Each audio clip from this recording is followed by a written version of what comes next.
Question number 102. Honorable Minister. অধ্যক্ষ মহোদয় উত্তৰ সদনৰ মজিয়াত দিয়া জাকিৰ হোসেন। অধ্যক্ষ ডাঙৰীয়া, মই প্ৰতিনিধিত্ব কৰা সমষ্টিৰ কেইখনমান বেচৰকাৰী মহাবিদ্যালয় কিয় চৰকাৰীকৰণ হোৱা নাই মাননীয় মন্ত্ৰী ডাঙৰীয়াক প্ৰশ্ন কৰিছিলো আৰু তেখেতে উত্তৰখিনি দিছে একেবাৰে শৰ্টকাট উত্তৰ যে অৰ্হতাসমূহ নথকাৰ বাবে উক্ত মহাবিদ্যালয় কেইখন প্ৰাদেশিকৰণ কৰিব পৰা নাই। আমি দেখিছো সময়ে সময়ে বেচৰকাৰী শিক্ষানুষ্ঠানসমূহ চৰকাৰীকৰণ কৰে, কেতিয়াবা নিয়মৰ অকণমান সালনি কৰে, এমেণ্ডমেণ্টটো ইয়াৰ আগতে কৰিছে আৰু কিছুদিন আগতে ৰাজ্য চৰকাৰে কেবিনেট চাব কমিটি এখন কৰিও আৰু যিসমূহ বেচৰকাৰী বিদ্যালয় মহাবিদ্যালয় আছে সেইসমূহ চৰকাৰীকৰণ কৰিব পৰা যায় নেকি তাৰো পৰীক্ষা নিৰীক্ষা ইতিমধ্যে কৰি আছে। গতিকে মই যিকেইখন মহাবিদ্যালয় কৰিছিলো, মাজগড় হাজী জামালউদ্দিন মহাবিদ্যালয়, কালজাৰৰ ইটাৰভিটা মহাবিদ্যালয় আৰু কয়াকুছি মহাবিদ্যালয়, গতিকে সেই মহাবিদ্যালয় কেইখনৰ মই কয়াকুছি মহাবিদ্যালয়ৰ বিষয়ে আপোনাৰ জৰিয়তে মন্ত্ৰী ডাঙৰীয়াক কেইটামান তথ্য দিব বিচাৰো যে কয়াকুছি মহাবিদ্যালয় ইষ্টাব্লিছড হৈছিলে এই অঞ্চলৰ ৰাইজৰ প্ৰচেষ্টাত 01/07/1988 আৰু সেই মহাবিদ্যালয়খনে বিভিন্ন কাৰণত হয়তো NOC পোৱা নাই, কিন্তু আসাম গভৰ্ণমেণ্টৰ পৰা 10/11/2005 তেখেতসকলে NOC ৰিচিভ কৰিছিল আৰু তাৰ গোটেইখিনি তথ্য ইয়াতে আছে। আৰু কয়াকুছি মহাবিদ্যালয়ত বৰ্তমান মাটিৰ যদি পৰিমাণ দেখো 17 বিঘা 3 কঠা 61 আছে, তাত মাটি আছে। আৰু আমি যদি গোটেই পৰৱৰ্তী তথ্যখিনি চাওঁ অধ্যক্ষ ডাঙৰীয়া, কয়াকুছি মহাবিদ্যালয়খনে 2006 আগত এই মহাবিদ্যালয়খন ইষ্টাব্লিছ কৰাৰ কাৰণে সেই অঞ্চলৰ ৰাইজে 1981 চনতে এখন পাছবুক খুলিছিল দি আসাম কোঅপাৰেটিভ এফেক্স বেংক লিমিটেডৰ। তাত তেতিয়াৰ পৰাই খুলি এটা সময়ত ইষ্টাব্লিছড কলেজ কৰিলে। আমি পৰৱৰ্তী সময়খিনিত এই কলেজৰ যিটো ষ্টুডেণ্ট এডমিশ্যন ৰেজিষ্টাৰ 2001 আৰু 2001ৰ পৰা হাতলৈ গোটেইখিনি তথ্য ইয়াতে আছে। Kayakuchi student Kayakuchi college appeared in final examination at the center BSB college Sarupeta মহাবিদ্যালয়ত তাতে এই চেণ্টাৰত আছিল 2003 এবাৰতে মই কৰিম যে BSB কলেজত 2003-04 পৰা 2006-07 কয়াকুছি মহাবিদ্যালয়ৰ ছাত্ৰ ছাত্ৰীসকলে পৰীক্ষা দিছিল সেই চেণ্টাৰত গৈ। আৰু TDC ফাৰ্ষ্ট ইয়াৰ ক্লাছৰ সব বুজি পাইছো মন্ত্ৰী ডাঙৰীয়া যেটো উত্তৰ দিছে এবাৰ সাপ্লিমেন্টাৰি নকৰো এবাৰে কৈছো মন্ত্ৰী ডাঙৰীয়াৰ কথাতে TDC ফাৰ্ষ্ট ইয়াৰৰ আৰ্টছৰ কাৰণে যেটো পাৰমিশন দিছিল TDC ফাৰ্ষ্ট ইয়াৰৰ সেশন 2001-2002 এই পাৰমিশনখিনিও বিভাগৰ গুৱাহাটী ইউনিভাৰ্চিটিৰ ফালৰ পৰা দিয়া হৈছিল। পৰৱৰ্তী সময়খিনিত আমাৰ TDC part 1 আৰ্টছৰ second permission temporary যেটো এপ্লিকেশন দিছে 2002 আৰু 2003 দিছিল। আমি TDC পাৰ্ট 2 যেটো জেনাৰেল কোৰ্সৰ কাৰণে যেটো টেম্পৰাৰী এপ্লিকেশন 2003-04 দিয়া হৈছিল। আমাৰ কয়াকুছি কলেজৰ যেটো session university accurate application respected of TDC part 2 concurrence of the Koyakuchi college 2003-04 এখিনি দিয়া হৈছিল। আৰু গোটেই letter director higher education department Kahili বৰাৰ পৰা লেটাৰখিনি দিয়া হৈছে আৰু লেটাৰখিনি 2014 ফেব্ৰুৱাৰী 2013 লেটাৰখিনি এটা কোৱেশ্চনটো কৰক। গতিকে আকৌ TDC পাৰ্ট 2 বুজি পালো আৰ্টছৰ জেনাৰেল কোৰ্সৰ সেশন 2 অনাৰেবল মিনিষ্টাৰ প্ৰশ্নটোৰ কাৰণে এপ্লিকেশন দিয়া হৈছে। গতিকে এনেকৈ অধ্যক্ষ ডাঙৰীয়া আমি যদি সব গভ কনফাৰেন্সত কয়াকুছিত কলেজে ৰিচিভ কৰিছে আসাম গভৰ্ণৰ পৰা 19 ডিসেম্বৰ 2008 গতিকে এনেকৈ বহুদিন আগতে এনৰোলমেন্ট যদি আমি চাওঁ গোটেইখিনি 2020-21 পৰা 2024-25 লৈ গোটেইখিনি ছাত্ৰ ছাত্ৰীৰ কোৱেশ্চনটো গতিকে মাননীয় মন্ত্ৰী ডাঙৰীয়াৰ প্ৰতি আহ্বান জনাম আপোনাৰ জৰিয়তে যে এটা অঞ্চলৰ ৰাইজে 1981 চনৰ পৰা কলেজ স্থাপন কৰাৰ কাৰণে যেটো ভূমিকা লৈছিল 1988 চনত কলেজৰ পাঠদান আৰম্ভ কৰিছিল। তাৰ বিভিন্ন কাৰণত হয়তো এই সময়ত যিখিনি নথিপত্ৰ চৰকাৰে বিচাৰিছিল পোৱা নাই, কিন্তু তাৰ পিছতো গোটেইখিনি নথিপত্ৰ আছে আপোনাৰ জৰিয়তে ফাইল মই মাননীয় মন্ত্ৰী ডাঙৰীয়াক দিম। গতিকে দীৰ্ঘদিনীয়া ধৰি তাত এই অঞ্চলৰ বেলেগ অঞ্চলৰ পৰা প্ৰবক্তাসকলে কাম কৰি আছে। গোটেই কোৱেশ্চনটো কৰক, মন্ত্ৰীয়ে ৰিপ্লাই দিব। অসম চৰকাৰে এখন মহাবিদ্যালয় চৰকাৰীকৰণ কৰাৰ কাৰণে যিমান ডকুমেন্টছ লাগে কয়াকুছি মহাবিদ্যালয়ৰ গোটেইখিনি তাৰ পিছতো হোৱা নাই। গতিকে মন্ত্ৰী ডাঙৰীয়া অলপ শিথিলতা হৈ যি আইন এমেণ্ডমেণ্ট কৰিছিল তাক শিথিলতা কৰি এই মহাবিদ্যালয়খন প্ৰাদেশিকৰণ কৰিব লাগে। ঠিক আছে অনাৰেবল মিনিষ্টাৰ। মাননীয় অধ্যক্ষ মহোদয় 2017 চনৰ প্ৰাদেশিকৰণ আইনৰ যিটো কেন্দ্ৰীয় বিন্দু বা কেন্দ্ৰীয় চৰ্ত সেইটোৱে হ'ল যে শিক্ষানুষ্ঠানটো বিদ্যালয় বা মহাবিদ্যালয়খন 1/1/2006 এই তাৰিখৰ আগত প্ৰতিষ্ঠিত হ'ব লাগিব। এতিয়া অধ্যক্ষ মহোদয় প্ৰতিষ্ঠিত যে হৈছিল তাৰ প্ৰমাণো এই আইনখনত চৰকাৰে বিচাৰিছে আৰু সেই ক্ষেত্ৰত মহাবিদ্যালয়ৰ ক্ষেত্ৰত আইনখনত স্পষ্টভাৱে কোৱা আছে যে মহাবিদ্যালয়খনৰ কনকাৰেন্সটো 1/1/2006 আগত হ'ব লাগিব।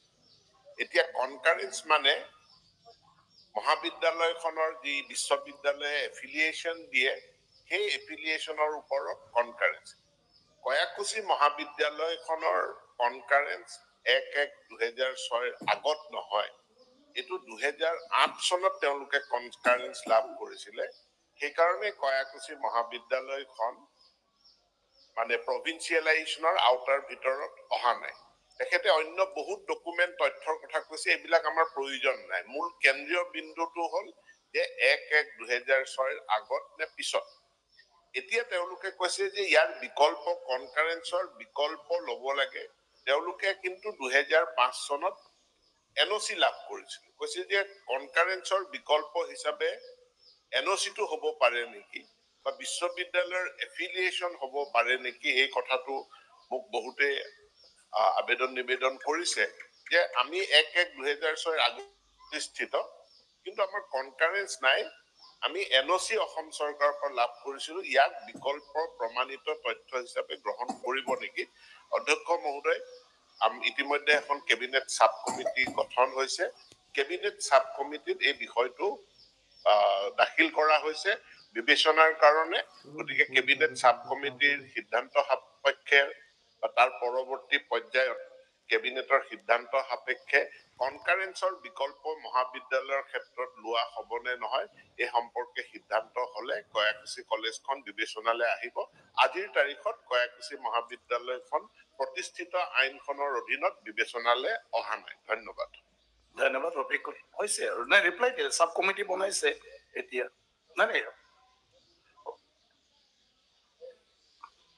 মেন যিটো আপোনাৰ কনকাৰেন্সৰ কথা কৈছে, গোটেইখিনি কথা যদি দেখা যায় যে কয়াকুছি মহাবিদ্যালয়খন establish কেতিয়াৰ পৰা হৈছে আৰু কেতিয়াৰ পৰা পাঠদান চলি আছে, আমাৰ গোটেই তথ্যই পাৰমিশন দিছে, গোটেইখিনি আছে। কথা নাই, গতিকে মাননীয় মন্ত্ৰী ডাঙৰীয়াই ক্ৰাইটেৰিয়াটো আপুনি লিখি দিলেই হ'ল, যিটো ফুলফিল কৰিছে আপুনি যিখিনি কথা কৈ আছে। আপোনাৰ জৰিয়তে মাননীয় মন্ত্ৰী ডাঙৰীয়াৰ প্ৰতি অনুৰোধ জনাম, যিহেতু দীৰ্ঘদিন ধৰি তাতে পাঠদান চলি আছে, তেখেতে জবাব দিলে, অলৰেডি কেবিনেট সাব কমিটিয়ে কাম কৰি আছে। চৰকাৰীকৰণৰ ব্যৱস্থা তেখেতে ইয়াত কি কৰিব, মানে অলৰেডি ইয়াৰ ওপৰত বিবেচনা হৈ আছে।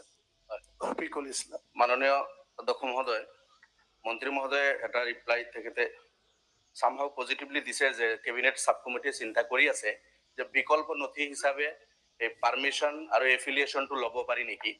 তো একটো যদি সামান্য এমেণ্ড কৰে, যেনেকুৱা আপোনাৰ 2006 আছিল কনকাৰেন্স, এইটো যদি 10 লৈকে লৈ যায় তেতিয়া বাকী থকাখিনি আহি যাব, এইটো এটা বিকল্প আছে। বা কেবিনেটে যিটো চিন্তা কৰি আছে সেইটো এটা ভাল বিকল্প, যে সেই নথিখিনিও যদি লৈ লয় এফিলিয়েশ্যন বা পাৰমিশন, তেতিয়াহ'লে বাকীখিনি আহি যাব। অধ্যক্ষ মহোদয়, মই যিটো কুৱেশ্যনটো কৰক, অলৰেডি মিনিষ্টাৰ কৰি আছো, জনাইছে। যিখিনি কলেজ ললে 6ৰ আগত কনকাৰেন্স আছে, সেই কলেজ বিলাকত বহুত শিক্ষক আছে এতিয়াও তেখেতসকলৰ পোষ্ট হোৱা নাই। কিয় হোৱা নাই?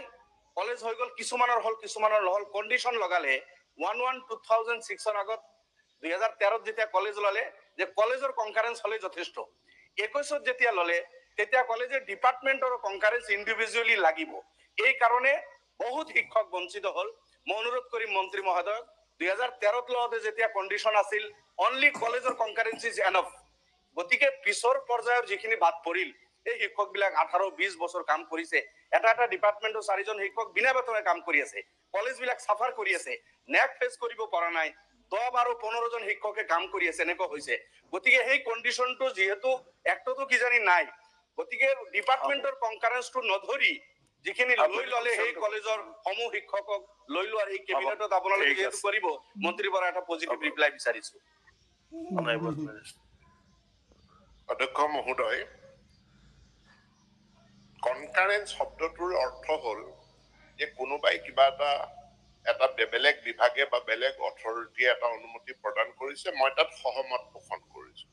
এতিয়া ইউনিভাৰ্চিটি এফিলিয়েশ্যন ইউনিভাৰ্চিটিয়ে দিয়ে, চৰকাৰে কনকাৰেঞ্চ দিয়ে। এতিয়া কলেজখনৰ কাৰণে যেতিয়া কনকাৰেঞ্চ হয়, কলেজখনৰ গোটেই সামগ্ৰিকভাৱে কলেজখনৰ কাৰণে নহয়। যিকেইটা বিষয়ত ইউনিভাৰ্চিটিয়ে এফিলিয়েশ্যন দিছে, কৈছে ইউনিভাৰ্চিটিয়ে অনুমতি দিছে ডিপাৰ্টমেণ্ট কেইটা আপুনি চলাব পাৰে, সেই ডিপাৰ্টমেণ্ট কেইটাৰ ওপৰতহে কনকাৰেঞ্চ হয়। গতিকে এইটো ডিপাৰ্টমেণ্ট ৱাইজেই হ'ব। এখন মহাবিদ্যালয়ত সাম্ভাব্য থাকিব পৰা ডিপাৰ্টমেণ্টৰ সংখ্যা 50টা। গতিকে কলেজৰ অনুমতি পাইছো বুলি আপুনি 50টা ডিপাৰ্টমেণ্ট খুলিব নোৱাৰে। ইউনিভাৰ্চিটিৰ পৰা অনুমতি লাগিব। ইউনিভাৰ্চিটিৰ পৰা যিকেইটা বিষয়ত অনুমতি পাইছে সেই বিষয়কেইটাহে বিবেচনালৈ আহিব, বাকী বিষয়সমূহ বিবেচনালৈ নাহে। দ্বিতীয় কথাটো হ'ল, মই আৰম্ভণিতে কৈছো এই আইনখনৰ কেন্দ্ৰীয় চৰ্ত, কেন্দ্ৰীয় বিন্দু, যাৰ আধাৰ ইয়াৰ, এইটোৱে হ'ল 1-1-2006। আৰু 1-1-2006 এই খুঁটাটো, এই সীমাটো, এইটোৰ সাল সলনি নহয়। আৰু ইয়াৰ নহয় এই কাৰণেই যে লিগেলি আমি 2006 চনত Assam non government educational institution আইন এইখন বিধানসভাই পাছ কৰিছে। গতিকে এই 2006 এই যিটো বেঞ্চমাৰ্ক আছে, এই বেঞ্চমাৰ্কটো চেঞ্জ নহয়, এইটোৰ সলনি নহয়। 2006 চনক বেঞ্চমাৰ্ক ধৰি তাৰ আগৰ বিদ্যালয় বা মহাবিদ্যালয়খন প্ৰতিষ্ঠিত হোৱাৰ প্ৰমাণিত তথ্য যি আছে, ডকুমেণ্ট যি আছে, সেই ডকুমেণ্টৰ ক্ষেত্ৰতে আমি বিকল্প ডকুমেণ্টৰ কথাটো সামান্য পৰিমাণে বৰ্তমান বিবেচনালৈ আহিছে কেবিনেট সাব কমিটিৰ অধীনত। আৰু মই ভাবো সি কিছু জটিল সমস্যাৰ হয়তো সমাধানো কৰিব পাৰে। ধন্যবাদ। দিগন্ত বৰ্মন। অধ্যক্ষ মহোদয়, মই কেইবাবাৰো মন্ত্ৰী মহোদয়ক কৈছিলোঁ, আমাৰ চিকদাৰ ডাঙৰীয়াৰ ওচৰতে মোৰ সমষ্টিটো, আৰু এইখন শ্বহীদ সৌৱনী কলেজ, এইখন এষ্টাব্লিছ 2011। মন্ত্ৰী মহোদয় যিটো কথা কৈছে যে কনকাৰেঞ্চটো, মোৰ এইখন কলেজ অৱশ্যে 2009 চনত কনকাৰেঞ্চ হৈছিলে, এনৰলমেণ্ট 1200, ষ্টাফ 48। আৰু যিটো তেখেতে সময়সীমাৰ কথা ক'লে 1-1-2006, তো ছাৰ কথাটো হ'ল যে আইনখন সংশোধন কৰি হ'লেও বহুত কলেজ আছে ছাৰ, তাত বহুত শিক্ষিত ল'ৰা PhD অলৰেডি ব্যৱস্থা লোৱাৰ কথা ছাৰ, মন্ত্ৰীমহোদয়ক মই অনুৰোধ জনাইছো এই সদনত যে তেখেতে আইনখন সংশোধন কৰি হ'লেও এই গোটেই বৃহত্তৰ স্বাৰ্থৰ খাতিৰত এইকেইখন কলেজ ছাৰ ঠিক আছে। অলৰেডি কেবিনেট সাব কমিটি বনাইছে। মহোদয়, মই ইতিমধ্যে জনাইছো যে কেবিনেট সাব কমিটি গঠন কৰা হৈছে। কমিটিয়ে বিষয়টো বিবেচনা কৰাৰ কাৰণে, পৰীক্ষা কৰাৰ কাৰণে মই উত্থাপন কৰিম। ধন্যবাদ। Question number 103, honourable minister. অধ্যক্ষ মহোদয়, উত্তৰ সদনৰ মজিয়াত দিয়া হৈছে। মলিন Chetia. Then question number 104, honourable অধ্যক্ষ মহোদয়, উত্তৰ সদনৰ মজিয়াত দিয়া আছে। সমালোচনা। মাননীয় অধ্যক্ষ মহোদয়, মোৰ উত্তৰখিনি মই পালো অধ্যক্ষ মহোদয়। এআই মানে অধ্যক্ষ মহোদয় আৰ্টিফিচিয়েল ইন্টেলিজেন্স নহয়, এআই মানে হৈছে নাও এ ডেজ আসাম ইন্টেলিজেন্স। আমি এডভান্টেজ আসাম 2.0 আমি কথাখিনি শুনিছো অধ্যক্ষ মহোদয়। তাৰমানে কথাটো হৈছে কি মহোদয়, খ নম্বৰৰ উত্তৰত আমি যিটো পালো যে আমাৰ কালাইন চিমেণ্ট ফেক্টৰী যিটো কাম চলি আছে অধ্যক্ষ মহোদয়, তাতে ভাল ইনফ্ৰাষ্ট্ৰাকচাৰ হৈ আছে, এটা পৰিৱেশ সৃষ্টি হৈছে, আমি ধন্যবাদ জ্ঞাপন কৰিছো। তাতে প্ৰত্যক্ষভাৱে 300 আৰু পৰোক্ষভাৱে 350 জন কৰ্মসংস্থাপনৰ ব্যৱস্থা হ'ব। এই যে কৰ্মসংস্থাপনৰ ব্যৱস্থা হ'ব, এইখিনি যাতে কৰ্মসংস্থাপনখিনি যাতে আমাৰ লোকেল ল'ৰা ছোৱালীবিলাকে যায় যাতে পায়, কাৰণ তাৰ কাৰণে মাননীয় মুখ্যমন্ত্ৰী এনেকৈ এটা পৰিৱেশ সৃষ্টি কৰিছে। আৰু আমি দেখা পাইছো এডভান্টেজ 2.0 আমাৰ 4,91,500 কোটি টকা ইনভেষ্টমেণ্ট প্ৰপ'জেল মৌ হৈছে। সোণালী দিনৰ এটা সূচনা হৈছে। আমি মাননীয় মুখ্যমন্ত্ৰীলৈ আমাৰ ধন্যবাদ জ্ঞাপন কৰিছো অধ্যক্ষ মহোদয়। আৰু ছেকেণ্ডলি লোকেল ল'ৰা ছোৱালীবিলাক চাকৰি পাব। ছেকেণ্ডলি হৈছে অধ্যক্ষ মহোদয় যে আমি দেখা পালো যে express highway first Barapani to Panchgram express highway হ'ব, আমাৰ বৰাক নদীৰ ওপৰত 3খন ব্ৰিজ হ'ব, আমাৰ ইষ্ট ৱেষ্ট কৰিডৰ হ'ব, পাঁচগাম বাইপাছ হ'ব, বদৰপুৰ বাইপাছ হ'ব, আদি কৰি এনে এটা পৰিৱেশ সৃষ্টি হৈছে যে বৰাকৰ লগত আমাৰ যদি দেখা যায় যদি তেনেহলে দিছপুৰৰ যিটো যোগাযোগ আগতে 8 ঘণ্টা লাগিছিল অধ্যক্ষ মহোদয়, এতিয়া মাননীয় মুখ্যমন্ত্ৰী কোৱা মতে আমি 4 ঘণ্টা এইটো সম্পূৰ্ণ কৰিব পাৰি। অধ্যক্ষ মহোদয়, মোৰ কথাটো হৈছে মই কুৱেশ্যনটো কৰা। 1 নম্বৰ প্ৰশ্নত এটাটো কৰিলো, 2 নম্বৰ প্ৰশ্নটো প্ৰশ্ন কৰিলো 5 গ্ৰাম পেপাৰ মিল যিটো আছে কিন্তু মাননীয় মন্ত্ৰী মহোদয় কৈছে যে B2M ইণ্ডাষ্ট্ৰী কৰা হ'ব, তাৰ কাৰণে বহুতখিনি প্ৰচেষ্টা লোৱা হৈছে। মই মাননীয় মন্ত্ৰীলৈ মই অনুৰোধ জনাম যে ফিউচাৰ ইণ্ডাষ্ট্ৰীৰ কাৰণে আমাৰ যাতে মোবাইল ইলেক্ট্ৰনিক মেনুফেকচাৰ ইউনিট তাতে প্ৰায় 3100-3200 বিঘা জগা আছে। এই জগাটোত আমি কাৰণ আমাৰ কমিউনিকেশ্যনটো ভাল হৈ যাব, এক্সপ্ৰেছ হাইও হ'ব, 4-5 ঘণ্টা আমি আহিব যাব পাৰি। তাৰ কাৰণে এই মোবাইল ইউনিটটো যাতে আমি ফিউচাৰ ইণ্ডাষ্ট্ৰীৰ কাৰণে যাতে আমি 5 গ্ৰামত দিব পাৰি। তাৰ কাৰণে মন্ত্ৰী মহোদয় মই সাউথ এছিয়াৰ লগত আমাৰ যে দেখা যায় ত্ৰিপুৰা, আমাৰ মিজোৰাম, আমাৰ মেঘালয়, নাগালেণ্ড, মায়ানমাৰ এই বৃহত্তৰ অঞ্চল কভাৰ কৰিব পাৰি। আমি মন্ত্ৰী মহোদয়ক মই অনুৰোধ কৰিলো যাতে এই ইণ্ডাষ্ট্ৰীখন অনুৰোধ না কুৱেশ্যন।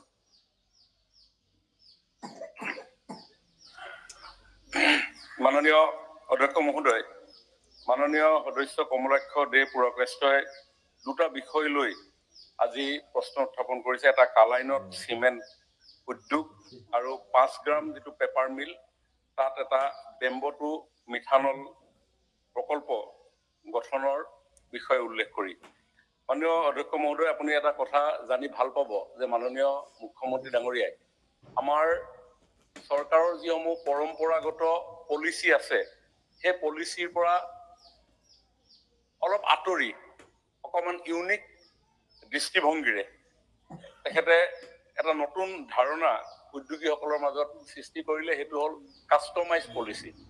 তাৰ অৰ্থ এইটোৱে, যিকোনো বিনিয়োগকাৰীয়ে অসমত 100 কোটিতকৈ অধিক আৰু 200 কৰ্মসংস্থাপন সৃষ্টি কৰাৰ বাবে যদি কোনোবাই বিনিয়োগ কৰে, তেখেতসকলক সেই কাষ্টমাইজ পলিচিৰ আধাৰত সেই উদ্যোগ গঢ়ি তুলিবৰ কাৰণে চৰকাৰৰ তৰফৰ পৰা সা সুবিধা প্ৰদান কৰা হয়।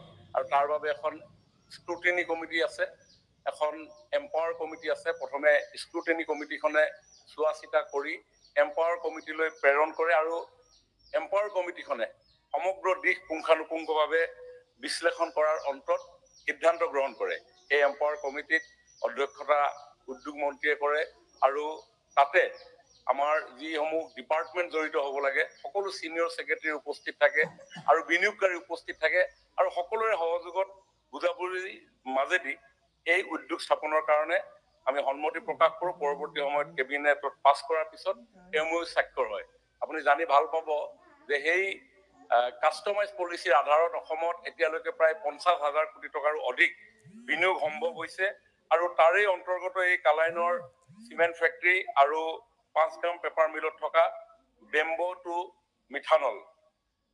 এই যে বেম্বো টু মিথানল, সেই বেম্বো টু মিথানলৰ যিটো উদ্যোগ, সেইটো এটা খুব অত্যাধুনিক প্ৰযুক্তিৰে বাঁহৰ পৰা মিথানল প্ৰস্তুত কৰাৰ এটা প্ৰকল্প তাতে আমি নিৰ্মাণ কৰিবৰ কাৰণে এজন উদ্যোগী আগবাঢ়ি আহিছে আৰু য'ত প্ৰায়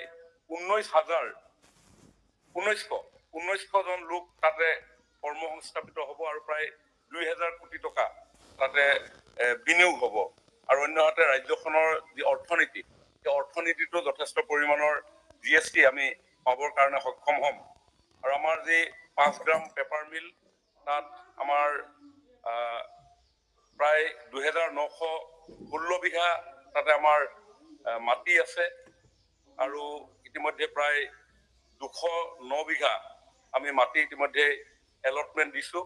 আৰু সেই 5 গ্ৰাম পেপাৰ মিলৰ অন্যান্য যিসমূহ মাটি, সেই মাটিসমূহ প্ৰায় আমি 136 বিঘা মাটি আমি NRLক দিছোঁ, ONGCত প্ৰায় 12 বিঘা মাটি দিছোঁ আৰু MSME ছেক্টৰত প্ৰায় 60 বিঘা মাটি আবণ্টনৰ দিহা কৰা হৈছে। আৰু নিশ্চিতভাৱে এই কাছাৰ মিলৰ যি মৃতপ্ৰায় যি অৱস্থাৰ পিছত আজি এটা উজ্জীৱিত পৰিৱেশেৰে আগুৱাই গৈছে, নিশ্চিতভাৱে মাননীয় মুখ্যমন্ত্ৰী ডাঙৰীয়াৰ সঠিক আৰু বলিষ্ঠ সিদ্ধান্তৰ কাৰণে এইটো সম্ভৱ হৈছে।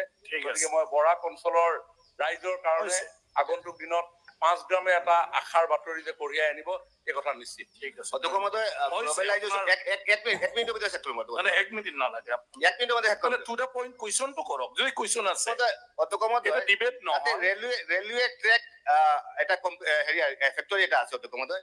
তাতে বিয়াৰা ৰেল ষ্টেচনৰ কাষতে অধ্যক্ষ মহোদয় অনাৰ হৈছে সব্যসাচী মুচি কলকাতাৰ কোম্পানীটো অধ্যক্ষ মহোদয় মই মন্ত্ৰী মহোদয়ক অনুৰোধ কৰিম তাতে যিখিনি লেবাৰ আছে অনুৰোধ নহয়, কুৱেশ্যনটো কৰক, কি বিচাৰিছে? এনকুৱাৰী কৰিব লাগে কৰি কিনে স্থানীয় অনুৰোধটো এনে কৰিব পাৰিব। আমি বকলকে আমি চিন্তা কৰি আছো আমাৰ কোনো বেলেগ Honorable Minister, তেখেতে কোৱাটো কৰিব না নকৰিব এইটো আপুনি উত্তৰ আৰু বিষয়টো আমি পৰীক্ষা কৰিম আৰু কি বিষয় আছে আপুনি কোৱা মতে আমি ঠিক আছে। আলোচনা কৰিম। কলিত